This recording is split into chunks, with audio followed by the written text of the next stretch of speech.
어느 대학 교수가 새벽에 잠을 자다가 3시쯤에 전화 한 통을 받았습니다. 나는 옆집에 사는 스미스라고 하는 사람인데요. 도대체 잠을 잘 수가 없습니다. 당신의 집에 있는 개가 너무 소리를 짓기 때문에 잠을 잘 수가 없습니다. 전화가 온 거예요. 아, 그래요? 죄송합니다. 하여튼 죄송하다고 제가 사과를 드립니다. 그 이튿날이 됐습니다. 이 대학 교수가 새벽 3시에 전화를 또 스미스 씨한테 걸었어요. 내가 말씀드리고 싶은 것은요, 우리 집에는 개가 없어요. 그렇기 때문에 이걸 분명하게 알려드리려고 내가 지금 전화를 한 겁니다. 확실하게 우리 집에는 개가 없습니다. 라고 얘기를 했다는 얘기입니다. 여러분, 이 말이 무엇을 얘기를 하느냐? 사람은 억울한 일을 당하면 보복하고 싶은 마음이 있다는 겁니다. 분명히 여러분들도 이런 마음이 있고, 저도 이런 마음이 있고, 누구나 다 이런 마음이 있는 거예요. 근데 이것을 얼마나 절제하느냐, 다스리느냐, 내 인성을 얼마나 관리하느냐에 따라 사람 됨됨이가 나타날 뿐이지, 보복하고 싶은 그 감정만큼은 누구나 다 있다는 것을 여러분 알아야 돼요. 이번에 보복 때문에 살인사건들이 많이 일어나고, 정치도 보복 때문에 힘든 여정을 지나고 있다는 사실을 우리가 알잖아요. 그런데 분명하게 성경은 이렇게 말하고 있습니다. 로마서 12장 17절입니다. 아무에게도 악으로 악을 갚지 말고 모든 사람 앞에서 선한 일을 도모하라. 내 사랑하는 자들아, 너희가 친히 원수를 갚지 말고 기록되었으되 원수 갚는 것이 내게 있으니 내가 갚으리라고 주께서 말씀하시니라. 악에게 지지 말고 선으로 악을 이기라. 근데 이 말씀은 사도 바울이 우리에게 일깨우는 말이거든요. 원수 갚는 것을 사람이 해서는 안 된다. 그저 용서해야 된다. 결과는 하나님께서 책임진다. 그것이 악에게 지지 않는 것이고 선으로 악을 이기는 것이다. 그런데 이 말씀이 얼마나 합당한 얘기입니까? 그런데 이 말대로 우리가 살고 있느냐 그 말이에요. 그렇지 못해요. 아마 여러분들은 살 수 있을지 모르겠지만은 여기는 저도 힘들어요. 이렇게 살기가 너무 힘들어요. 아니, 분노가 치밀어 오를 때가 한두 번이 아니죠. 겉으로 표시를 안 낼 뿐이지. 이게 우리들의 내면의 세계고 내면의 인간성이라는 얘기입니다. 여러분은 남에게 섭섭한 말이나 부당한 대우를 받을 때에 마음에 분개한 적이 아마 있을 거예요. 이때 안갚음을 갖고 싶은 마음이 없는 사람이 누가 있겠냐고 말이에요. 본능이란 얘기입니다. 아마 그런 마음이 없다면 예수님 아마 친동생이 아닐까, 아마 천사 사촌이 아닐까 하는 생각을 가져보게 됩니다. 근데 오늘 본문의 이야기는 사무엘상 우리가 알다시피 16장 이하에 다윗이 왕으로 기름 부음을 받습니다. 근데 16장, 17장 지나오면서 지금 24년까지 왔잖아요. 그런데 중요한 것은 이렇게 오면서 다윗은 얼마나 많은 박해를 그의 장인 앞에 당하는지 몰라요. 이래 당하고 저래 당하고, 하나님은 왕으로 세운다고 기름 부음 받아놓고 왕은 안 되고 고난과 역경은 계속 오고, 도대체 어떡하란 얘기입니까 지금? 에? 그런데 중요한 얘기는 사무엘상 22장에 보게 되면 도망을 치다가 아둘람 굴 속에 다윗이 숨었습니다. 그런 환경에도 기도의 기회로 삼고 자기 절제의 기회로 삼았어요. 예?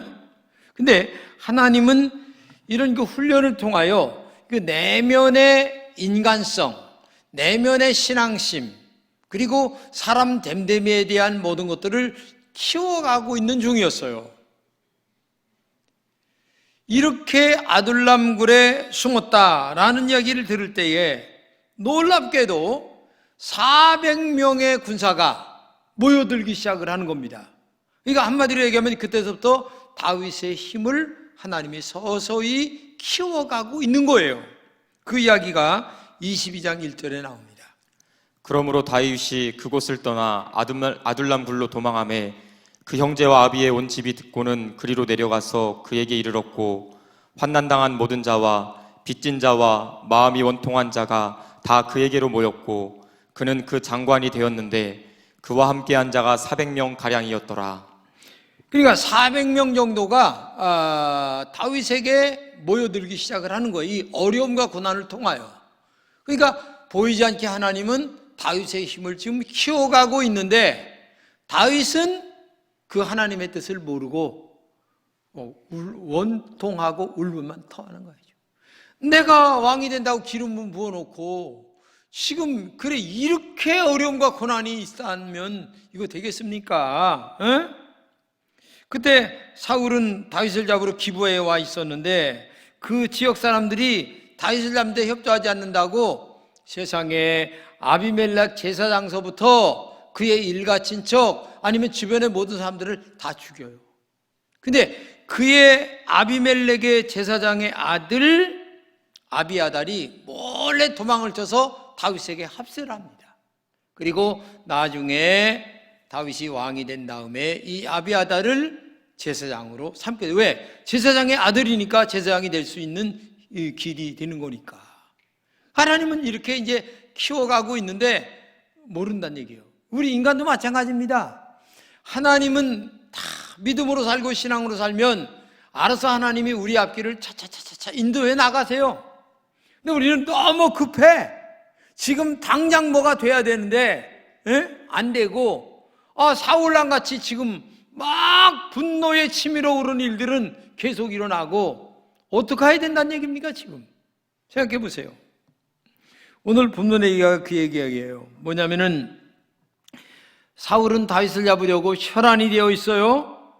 그때 어느 사람이 다윗이 엔게디 광야에 있다라고 얘기를 하니까 3,000명의 군사를 거느리고 당장 다윗을 잡으러 가는 거예요 그냥. 근데 다윗을 잡으러 가다 보니까 급하긴 급한데 더 급한 일이 생겼어. 왜? 볼 일이 생겼어. 그래서 옆에 있는 굴에 자기도 모르게 들어가서 볼일을 보러 갔는데 이게 웬일입니까? 그 굴 깊숙이 다윗과 다윗의 군사 몇 명이 숨어 있는 거예요. 그런데 다윗은 입구에 와가지고 볼일 보고 앉았는데 속삭이는 거야. 다윗 지금 하나님이 기회를 준 거야.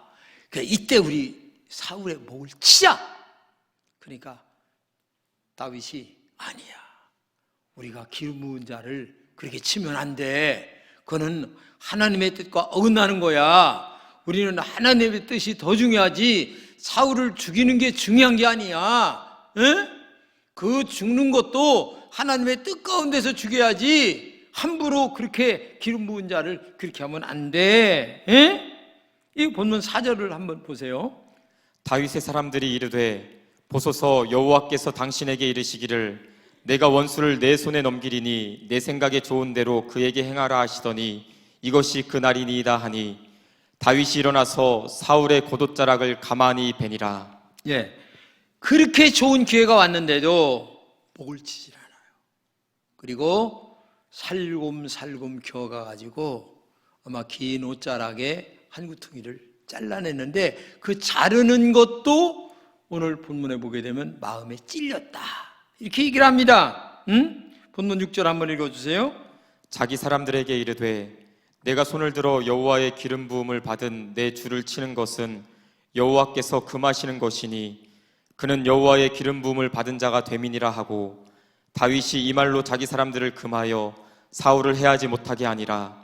사울이 일어나 굴에서 나가 자기 길을 가니라. 저는 이 본문을 읽으면서 많은 은혜를 느끼는 게 뭐냐면 이것이 오늘 우리가 가져야 할 영성이라는 것입니다. 본문은 분명히 사울왕을 죽일 수 있는 기회가 절호의 찬스가 왔어요. 그런데 하나님은 죽일 수 있는 기회보다 더 큰 다윗의 신앙의 깊은 영성을 보고 싶어 했다는 겁니다. 이때에 어떤 행동을 하느냐, 이때에 어떤 마음을 갖고 살아가느냐, 이때에 어떤 신앙의 영성을 다윗이 보이고 있느냐, 이걸 하나님이 보고 싶었다는 거죠. 근데 우리 같으면 당장 야, 하나님이 기회를 줬다라고 하는 얘기를 하면서 사울의 목을 칠 수 있었어요. 근데 다윗은 아니었죠. 여기에서 기름 부음 받은 주의 종을 치면은 안 돼. 그러면서 옷자락을 자른 것까지 마음에 찔렸다. 이럴 정도로 다윗의 영성은 하나님이 원하는 뜻대로 지금 마음의 중심을 가지고 가고 있다고 하는 게 굉장히 중요한 얘기란 얘기입니다. 이게 다윗의 깊고 높은 영성이었다는 얘기죠. 그러면 이 영성이라고 하는 말이 뭐냐? 하나님이 하실 일과 내가 할 일을 구분할 줄 알아야 된다는 얘기예요. 근데 우리는 하나님이 하실 일과 내 일을 구분을 안 하고 하나님이 하실 일을 내가 해버려. 이게 문제라는 얘기고, 또 다른 말로 얘기하면 하나님은 정말 크셔, 나보다 높아, 내 생각보다 깊어, 그렇기 때문에 나보다 더 높으신 분이기 때문에 내 앞길을 인도하실 거야 라고 하는 생각을 마음에 가졌다는 것입니다. 그렇기 때문에 모든 것을 하나님께 맡길 줄 아는 신앙이 다윗에게 있었고, 하나님은 그것을 깊은 신앙의 영성으로 보시면서 그래, 너는 내가 축복할 만한 그릇이야 라고 하는 모든 내면의 세계의 영성을 깊이 평가하고 있었다는 사실을 우리가 알아야 된다는 얘기입니다. 그래서 선을 넘어서는 안 될 것이 무엇인가 라는 것을 알고 있었다는 겁니다. 근데 우리는 안타깝게도 넘어서는 안 될 선과 넘지 말아야 될 선을 구분을 못하고 내가 다 하나님의 일까지, 하나님의 선까지 넘어가서 내가 다 해버려야만 직성이 풀리는 것이 오늘 우리들의 영적 상태예요. 그래서 하나님의 일까지 내가 다 해버리고 그 다음에 하나님이 하실 일까지 내가 다 해야만 직성이 풀리는 것이 오늘 우리들의 잘못된 영성이다. 이걸 알아야 돼요. 우리가 신앙생활합니다. 그런데 넘어서는 안 될 것을 구분하지 못하면서 신앙생활할 때가 많아요. 내가 해야 할 일과 하나님이 해야 할 일을 구분하지 못합니다. 넘어서는 안 될 선이 무엇인가를 구분하지 못합니다. 다윗은 넘어서는 안 될 선을 알았습니다. 그리고 그것을 실천할 줄 아는 자기 절제감, 자기를 다스릴 줄 아는 영성이 굉장히 깊었다는 것을 우리가 알아야 됩니다. 근데 반대로 사울은 다윗을 죽이려고 그저 그냥 혈안이 되어 쫓아다닙니다. 그런데 하나님이 다윗을 사울의 손에 붙이질 않아요. 묘하게도 붙일 것 같은데 안 붙여. 다윗을 죽일 것 같은데 못 죽여. 참 아슬아슬하게 순간순간을 피해가게 만드신다는 얘기죠. 숨바꼭질만 계속하는 거죠. 그러나 결정적인 순간이 다가와요. 다윗이 완전히 이 엔게디 골짜기에 있다라는 첩보를 수입을 합니다. 그러니까 3,000명의 군사를 거느리고 당장에 쫓아가는 거예요. 그러니까 너는 도간에 든지다 라고 마음에 결심을 하고 쫓아갔는데, 이게 웬일입니까? 23장 27절이에요. 전령이 와서 사울에게 말하기를 블레셋 사람이 이스라엘 땅을 침노하였다. 이게 뭡니까? 눈앞에 둔 쥐를 놓고 다윗을 놓고 지금 기쁨의 노래를 부를 순간이 왔는데, 아니 더 급한 일이 오는 거예요.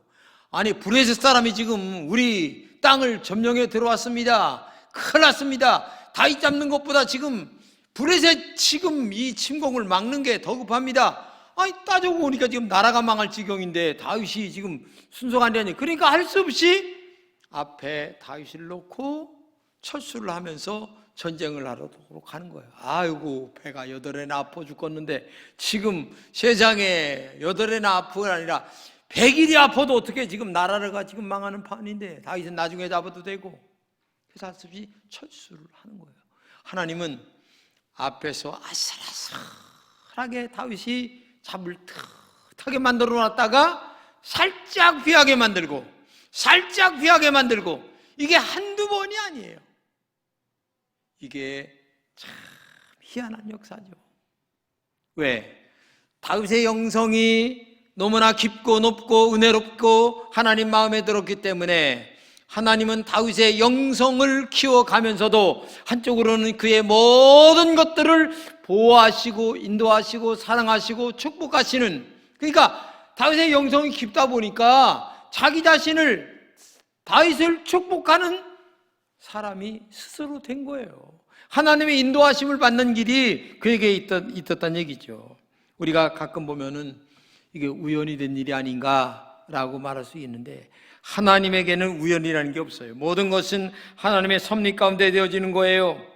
인간적으로 보면 다윗은 사울의 포위망에 죽을 수밖에 없었어요.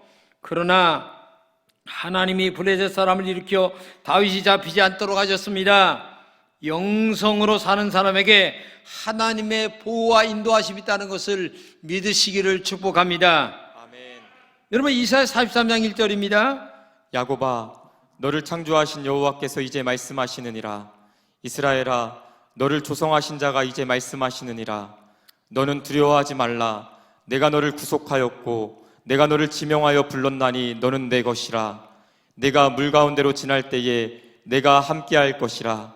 강을 건널 때에 물이 너를 침몰치 못할 것이며 내가 불 가운데로 행할 때에 타지도 아니할 것이요 불꽃이 너를 사르지도 못하리니 대전하는 여호와 내 하나님이요 이스라엘의 거룩한 자요 내 구원자임이라. 네, 여기 보게 되면 불꽃이 너를 사르지 못한다, 타지도 아니하게 한다, 머리털도 건들지 못하게 한다. 이게 하나님의 역사예요. 이걸 여러분들이 알아야 돼요. 우리 하나님의 선택받은 사람들입니다. 그런데도 살면서 어려움이 있어요. 믿음으로 살려고 하는데도 고난이 있습니다. 위험에 처할 때가 있어요. 그때 우리는 이런 생각을 합니다. 내가 믿음으로 살려고 하는데 왜 이렇게 어려움이 많을까? 그거는 하나님이 나를 시험해 보는 거예요. 달아보는 거예요. 이때도 네가 나를 믿음으로 의지하고 신앙으로 살려고 애쓰고 있느냐, 기도하느냐, 말씀대로 사느냐, 예배 중심으로 살아가느냐, 하나님 중심으로 살아가느냐, 모든 것들을 하나님이 다뤄보신다는 얘기입니다. 원수의 손에 절대 내어주지 않아요. 하나님은 하나밖에 없는 아들을 내어주시면서까지 우리를 사랑하신 분이기 때문에 얼마나 나를 사랑하시는가, 내가 하나님 사랑하는 것보다 더 나를 사랑하시는 분이 하나님이시라는 것을 꼭 믿으시기 바랍니다. 중요한 것은 이 고난 중에도 내가 어느 편에 서느냐, 이게 중요한 것입니다. 세상 모든 사람들이 나를 대적합니다. 그래도 믿음으로 하나님 편에 서는 것이 중요한 겁니다. 그것이 영성이에요. 그것이 믿음이란 얘기입니다.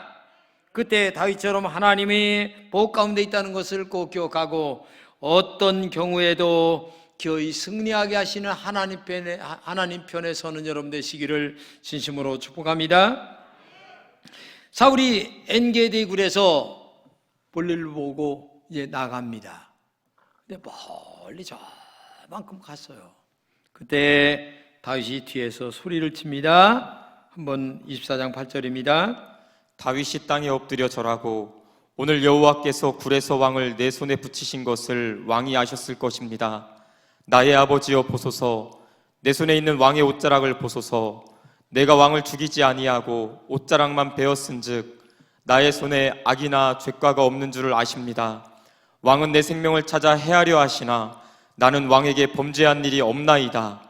사실 다윗이 사울의 목을 칠 수 있는 기회가 얼마든지 있었죠. 그런데도 하나님이 복수해 주실 줄을 믿고 목을 치지 않았어요. 다윗은 복수하실 분은 하나님이심을 믿었어요. 자신은 결코 왕을 해야 하지 않을 것을 마음에 결단했습니다. 이것이 하나님의 뜻을 알고 말씀을 바르게 믿는 신앙의 영성이 있는 사람들의 영적 상태입니다.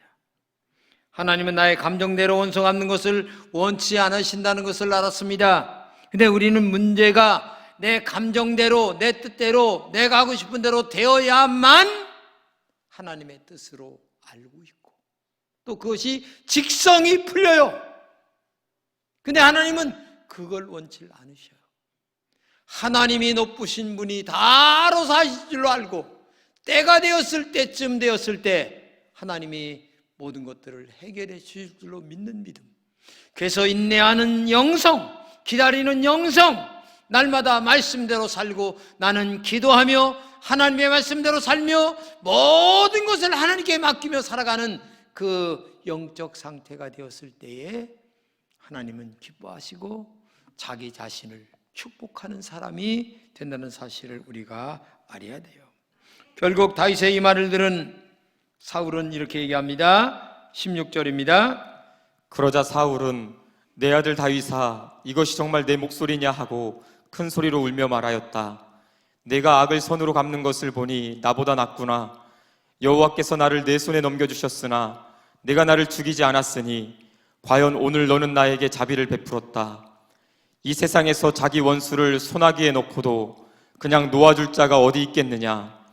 내가 오늘 나에게 보인 친절에 대하여 여호와께서 선하게 갚아주시기를 원한다. 나는 내가 반드시 왕이 되고 이스라엘은 내가 다스릴 나라임을 알고 있다. 내가 왕이 되면 내 가족을 죽이지 않고 내 후손들의 혈통을 끊어버리지 않겠다고 여호와의 이름으로 나에게 맹세하여라. 그래서 다윗은 그렇게 하겠다고 맹세하였다. 그 후에 사울은 집으로 돌아가고 다윗과 그의 부하들은 그들의 은신처로 돌아갔다. 이 말은 뭡니까? 다윗이 한 말을 듣고 사울이 다윗을 축복하는데 어떻게 축복합니까? 감동 먹었다. 그리고 너는 분명히 앞으로 왕이 될 것이다. 제일 중요한 왕이 될 것이다. 근데 다윗을 축복한 대로 누가? 사울이. 원수가 축복한 대로 다윗은 나중에 사울 왕을 이어서 2대 왕이 되죠. 이게 중요한 겁니다. 순리대로 되어져 가는 것이 중요한 것입니다. 하나님의 뜻대로 되어져 가는 것이 중요한 것입니다. 그렇기 때문에 오늘도 여러분들이 기다릴 줄 아는 은혜가 있기를 축복합니다. 원수를 용서하고 사랑할 줄 아는 마음이 있기를 축복합니다. 여러분, 미국에서 제일 유명한 대통령이 누굽니까? 링컨입니다. 링컨이 대통령 선거할 때에 링컨의 이름을 부르지도 않았어요. 깡마른 사람, 사람으로 볼 수 없는 인간, 이런 정도로 얘기한 사람이 스탠턴이었어요. 근데 왕이 된 다음에, 대통령이 된 다음에 이 스탠턴을 국방부 장관으로 임명을 하죠. 근데 나중에 총 맞아 링컨이 죽었을 때에 이 스탠턴이 이렇게 조사를 합니다. 링컨은 역사적 인물이다. 링컨은 사람을 변화시키는 힘이 있다. 나도 그의 사랑 때문에 변화되었다. 그는 이 시대의 위대한 창조자다. 얼마나 많은 감동을 줬으면 이렇게 그의 조사를 했는가를 알 수가 있죠. 여러분, 우리는 다윗의 영성이 무엇인가를 알아야 합니다. 첫째는 인간적인 감정으로 원수를 갚지 않았다는 것입니다. 두 번째는 사람들의 말보다 하나님이 원하시는 뜻을 언제나 먼저 찾았다는 것입니다. 셋째는 하나님의 기름 부은 종을 절대로 해하지 않았다는 것입니다. 넷째는 절호의 기회가 아니라 진리를 따랐습니다. 기회가 올 때 야, 하나님의 뜻이다 핑계를 대면서 행하지 않고 하나님의 뜻을 정말 진리를 따랐다. 다섯째는 가장 중요한 것이 하나님의 때를 기다리는 영성이 있었다는 겁니다. 우리는 너무 조급한 게 문제입니다. 근데 때를 기다리는, 내가 지금 고난이 있어도 때를 기다리는 이런 신앙의 중심으로 기다리다 보니 자신이 변화되었고 사울도 변화되었고, 그리고 하나님의 뜻대로 모든 것들은 진행이 되어서 자신은 죄짓지 않고 왕권에 올라가는, 그래서 역사의 위대한 인물이 되는 사람이 되었다. 여러분, 저는 이런 글을 한번 보았어요. 큰 강은 돌을 던져도 흐트러지지 않고 유유히 흘러간다. 이처럼 다른 사람의 악담에 마음이 흐트러지는 자는 큰 강이 아니다. 작은 웅덩이에 불과할 뿐이다. 그렇죠. 사람이 좋지 않은 말을 들을 때에 기분 나쁘지 않은 마음이 어디 계세요? 그러나 큰 그릇은 허허허 웃으면서 내면의 세계를 털어버리고 참고 인내하고 기다리고, 전능하시고 살아계신 하나님께서 내 아이의 앞길을 인도해 주실 줄을 믿고 모든 깊은 영성 때문에 예배 중심으로 살고 말씀 중심으로 살고 기도 중심으로 살아갈 때에 성령의 역사하심이 여러분들에게 함께 하실 줄로 믿습니다. 그것이 바로 나의 내일을, 나의 앞날을 내 스스로 축복하는 하나님의 사람이 되어서 하나님의 영광을 드러내는 축복의 은혜가 여러분들에게 있기를 진심으로 축복합니다. 기도합시다. 하나님 감사합니다. 우리 금천의 모든 성도들에게 다윗과 같은 깊은 영성이 살아있는 하나님의 종들이 되게 하여 주옵소서. 그래서 오늘도 서로의 괴가 아니라 진리를 따라가는 사람들이 되게 하여 주옵소서. 하나님의 때를 기다리는 영적인 종들이 되게 하여 주옵소서. 우리 금천의 모든 성도들이 이러한 믿음의 종들로 승리하는 하나님의 사람들이 되게 하여 주옵소서. 예수님의 이름으로 기도드립니다. 아멘.